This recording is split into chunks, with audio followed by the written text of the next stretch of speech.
राधे राधे, नमस्कार, सत श्री अकाल। मैं हूं कोमल यादव। आज की जो सच्ची घटना, ये घटना उत्तर प्रदेश के राजधानी लखनऊ के थाना निकोहा के गांव भगवानगंज के रहने वाले एक रिटायर्ड सरकारी कर्मचारी सत्यनारायण ने अपनी बहू रागिनी की चाल ढाल से तंग आ गया और तंग आकर के वो अपनी बहू को बैठा करके समझाते हुए बोलती है, बहू तुम जो कर रही हो ये बहुत ही गलत कर रही हो। तुम्हारे मायके के जो लोग आ रहे हैं, जो तुम्हारे खास करीबी नहीं रहने के बावजूद भी तुम उनको रात को रोक लेती हो, उनको मत रोका करो, क्योंकि लोग इनके बारे में गलत समझते हैं। लोग हमारे परिवार के बारे में गलत बोलते हैं। जब आपके परिवार में जो लोग आ रहे हैं वो आपके रिश्तेदार नहीं भी होते हुए वो आपके यहाँ आते हैं और आपके बेटे के गैर मौजूदगी में वो आपके यहाँ आकर के रह रहे हैं। ये बात अपनी बहू को समझाते हुए सत्यनारायण अपनी बहू को बताते हैं और बहू सत्यनारायण की बहू रागिनी जो रायबरेली थाना के बेछड़वा गांव के भक्तिनी खेड़ा के रहने वाली थी। 14 जून 2012 को रागिनी की शादी सत्यनारायण के बेटे दिलीप से हुआ था। शादी के बाद अक्सर रागिनी अपने ससुराल में ही रहती थी। उसका मायके ससुराल के नज़दीक ही था। अक्सर उससे मिलने के लिए उसके घर के ही नहीं बल्कि उस गांव के भी लोग आते रहते थे। उनमें से कुछ लोग उनकी रिश्तेदारी उसी के गांव में उसके ससुराल में थी, इसलिए जब भी उसके मायके का कोई आता तो वो रागिनी से भी मिलने जरूर आ जाता। इसलिए ससुर की बात का जवाब देते हुए रागिनी बोलता है, पिताजी मायके के लोग हमसे मिलने पहले भी आते थे, जब पहले नहीं रोका तो अब इन्हें कैसे रोक सकते हैं। अगर किसी के आने से मना करेंगे तो लोग क्या कहेंगे, और रही बात गाँव वाले की तो उनका क्या कहना, वो तो हम सही भी करेंगे तब भी बोलेंगे, अगर हम गलत भी करेंगे तब भी बोलेंगे। हमारे घर की अगर कोई भी ज़रूरत को पूरा तो वो आस पड़ोस के लोग नहीं करेंगे, गांव के लोग नहीं करेंगे। अगर हमारे घर में कोई दिक्कत रहेगी, हमारे घर में कोई परेशानी रहेगी तो हमें खुद ही करना पड़ेगा। गांव वाले लोगों को तो सिर्फ वो फ्री की राय दे सकते हैं, लेकिन वो हमारे किसी कामों की भूमिका नहीं निभा सकता। तो इसीलिए गाँव की जो लोग बोल रहा वो क्या बोल रहा है नहीं बोल रहा उस बातों पर आप ध्यान मत दीजिए। हम गलत नहीं है और जिस दिन हम गलत पकड़ाएंगे उस दिन आप हमें समझा सकते हैं। ये बात सुन करके ससुर को भी लगता है, उस सत्यनारायण को भी लगता है, चलो बहू जब बता रही है तो कहीं ना कहीं इस बातों में कुछ ना कुछ सच्चाई होगा। दरअसल सत्यनारायण की बहू की मायके से कोई आता तो उन्हें कोई दिक्कत नहीं होता था, लेकिन जब 10 महीना पहले उनकी पत्नी कलावती की मौत हो गई तो घर में रागिनी अकेली रह गई थी और इधर सत्यनारायण की उम्र भी 61 साल हो गया था। 1 साल पहले नौकरी से रिटायर हुए थे। रागिनी के 1.5 साल का बेटा भी था। रागिनी का पति दिलीप जो उन्नाव जिले के जुनावगंज में एक प्राइवेट हॉस्पिटल में काम करता था। अक्सर वो अपने कामों के पीछे वो अक्सर जुनावगंज में ही रहता था और जब भी कभी टाइम मिलता तो वो अपने परिवार वाले को भी टाइम दिया करता। बहू को अकेली होने की वजह से सत्यनारायण को किसी को उससे मिलना अच्छा नहीं लगता, क्योंकि घर में कोई और औरत नहीं थी। अब घर पे कोई और गैर मर्द आकर के अगर रात को रहे और वो भी अलग अलग कमरे में, तो फिर किसी ना किसी वजह से तो शक की एक कड़ियाँ यहाँ से जुड़ती है, जो सत्यनारायण को हो रहा था।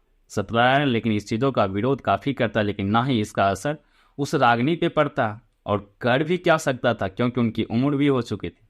परिवार की इज्जत बचाने के लिए सत्यनारायण ये बात किसी से बोलता भी नहीं था, ना ही वो अपने बेटे को बता पाता, ना ही अपने किसी रिश्तेदार को। कहीं ना कहीं अगर यहाँ से किसी की इज्जत जाएगी वो तो उसी परिवार का इज्जत जाएगा। तो ये बात सोच करके सत्यनारायण इस बातों को किसी से नहीं कहता, लेकिन इस बातों को लेकर के वो बहू को अक्सर समझाया करता कि अगर रिश्तेदार का कोई लोग आवे जो अपनी खास ना हो तो उनको रात को मत रोका करो। अगर वो आए मिलने के लिए तो मिलजुल करके, जो एक गैर रिश्तेदारी होता दूर के रिश्तेदार के, अगर वो दूर के रिश्तेदार के लोग हैं तो उनको मत रोका करो। उनको अपने घर पे रोकने में अच्छाई नहीं है, क्योंकि लोग इनके बारे में गलत का बोलते हैं और लोग अगर गलत बोलेंगे तो फिर समाज में हमारी इज्जत तो जरूर घटेगी। इसी बातों को लेकर के अक्सर सत्यनारायण अपने बहू को समझाती रहती थी। एक दिन सत्यनारायण अपने बहू रागिनी को समझाते हुए बोलता, बहू अगर गाँव वाले भी गलत बोल रहा तो वो और किसी के बारे में तो नहीं बोल रहा, लेकिन एक जो मोनू है, आखिर मोनू के ही बारे में क्यों गलत बोल रहा। मोनू के बारे में लोग इसलिए गलत बोल रहा कि मोनू अगर यहाँ से जाता है तो जाने के बाद वो और भी गांव वाले के लोगों के साथ बैठता, उनके और भी दोस्त है जो इसी गांव के, उनके साथ बैठता और बैठने के बाद वो तुम्हारे बारे में गलत गलत बातें बोलता। वो ये भी बात बोलता है कि मैं उनसे प्रेम करता हूँ, उनके साथ मेरी शारीरिक संबंध ही बनता है, जब भी मुझे टाइम मिलता मैं उनसे मिलने आता। ये बात गाँव वाले को पता चला तो वो मुझे भी बताया। इस चीज़ों का मैं विरोध करता हूँ, क्यों ना तुम मोनू को इस घर पे आने से मना कर दो। ये बात जब रागिनी सुनती है तो वो अपने ससुर को समझाते हुए बोलता, पिताजी गांव वाले के पास कोई काम धाम तो होता नहीं, इसलिए वो दूसरे के घरों में झांकते रहते हैं और तरह तरह की बातें करते रहते हैं। दूसरों के बारे में बातें बनाने में तो उन्हें मजा आता। गुस्से में आकर के रागिनी ये बात बोलता, लेकिन सत्यनारायण कहती है, बेटी लेकिन तुम जो कर रही हो ये अच्छा नहीं कर रही हो, कम से कम समाज की ख्याल करो, क्योंकि जो तुम कर रही हो किसी ना किसी को तो ये भनक लग ही जाता। अगर आज के बाद अगर मैं इस चीज़ों के बारे में अगर जान गया तो मैं अपने बेटे दिलीप को बता दूंगा। अब इस बात को सुन करके रागिनी बोलता है, जब मेरे बारे में आपको कोई भी गलत बातों की पता चलेगा तो आप अपने बेटे को बता दीजिएगा। अब फिर कुछ दिन ठीक ठाक चल रहा था, लेकिन एक दिन अचानक सत्यनारायण अपने घर से बाहर गया हुआ था, लेकिन जैसे ही वो घर आया तो घर की दरवाजे लगा हुआ था। दरवाजे के पास जाकर जब सत्यनारायण देखता है तो घर में किसी मर्द का आवाज़ आ रहा था। मर्द का आवाज़ आ रहा था तो वो उन्होंने कान लगा के सुना, लेकिन सुनने के बाद उसे पता चला था कि आवाज़ किसी और का नहीं बल्कि वही मोनू का है। अब जब मोनू की आवाज़ सुनता है तो सत्यनारायण की गुस्सा 7वें आसमान पे पहुंच गया था। सत्यनारायण गेट ठकठकाता, लेकिन मौका पाकर के मोनू वहां से निकल जाता। मोनू के भाग जाने के बाद सत्यनारायण अपने बहू को समझाते हुए बोलता, बेटी मैं इससे पहले भी मैं तुम्हें समझा रहा था, लेकिन तुमको इस बातों से कोई अखर नहीं आया। लेकिन आज मैं इस पूरा घटनाक्रम के बारे में मैं अपना बेटा दिलीप को जरूर बताऊंगा। अब ये बात जैसे ही रागिनी सुनती है तो रागिनी को मान्य कुछ समझ में नहीं आता। जो किसी तरह अगर मेरे पति को इस बारे में पता चल गया तो फिर मेरी जिंदगी कहाँ पहुंचेगी ये तो मुझे भी नहीं पता। अब रागिनी किसी तरह हाथ पैर जोड़ते हैं, अपने ससुर के सामने बोलते हैं, जो भी गलती हम किए हैं आज के बाद आइंदा कभी नहीं करेंगे, एक बार आप मुझे माफ़ कर दीजिए, आज के बाद से फिर ये गलती कभी नहीं होगा। अब सत्यनारायण भी इस बातों को अपने घर को बचाने के लिए उस रागिनी का बात मान लेता है और मानने के बाद उसको आखिरी मौका दे देता है और बोलता है कि आज के बाद अगर मैं इनके बारे में कभी भी जान तो ये बात मैं अपना बेटा का बता दूंगा, और फिर जब बेटा जानेंगे तो फिर तुम्हारी रिश्ते कहाँ जाएगा ये तुम्हें खुद भी मालूम नहीं है। अब यहाँ से मोनू और रागिनी का मिलना जुलना तो बंद हो गया था, लेकिन उनकी अक्सर बातें फ़ोन पे हुआ करता था। अब फ़ोन पे रागिनी मोनू को बताता है कि अब हमारे मिलना जुलना तो बंद हो जाएगा, क्योंकि हाँ इनके बारे में मेरे ससुर को पता चल चुका है और ये अब मुझे आखिरी मौका मिला है कि अगर ये इसके बाद मुझे और आपके साथ अगर देख लिया तो मेरे हस्बैंड को बता देंगे। और फिर यहीं से दोनों मिल करके एक ऐसा प्लान तैयार करता है जो उस सत्यनारायण की मर्डर की मिस्ट्री बनती है। अब बेटे के गैर मौजूदगी में बहू के भर दिन फोन पे लगे रहना, अब इस चीज़ों से भी सत्यनारायण को एक चीज़ तो समझ आ गया था कि बहू फिर से कहीं ना कहीं बात कर रहा है तो वो आमतौर है जो उसी लड़का से बात कर रहा होगा जिस लड़का का नाम मोनू था। फिर बहू को समझाती है, बहू मैं तुम्हारी इस हरकतों से परेशान आ चुका हूँ, क्यों ना तुम या तो उनसे बात करना बंद कर दो तो तुम्हारे बारे में मैं अपना बेटे को बता दूंगा। अब ये बात जब बताता है तो अब ये बात जब रागिनी को बताता तो रागिनी को एक चीज़ में समझ में आ गया था, अब मुझे अगर अपने प्रेमी से बात करना या उनसे मिलना जुलना तो इस बीच के जो कांटा है जो मेरे ससुर हैं उनको रास्ता से हटाना होगा। फिर एक दिन उसी गांव में ऑर्केस्ट्रा हो रहा था, घर पे दिलीप भी आए हुए थे। दिलीप अपने ही घर पे थे।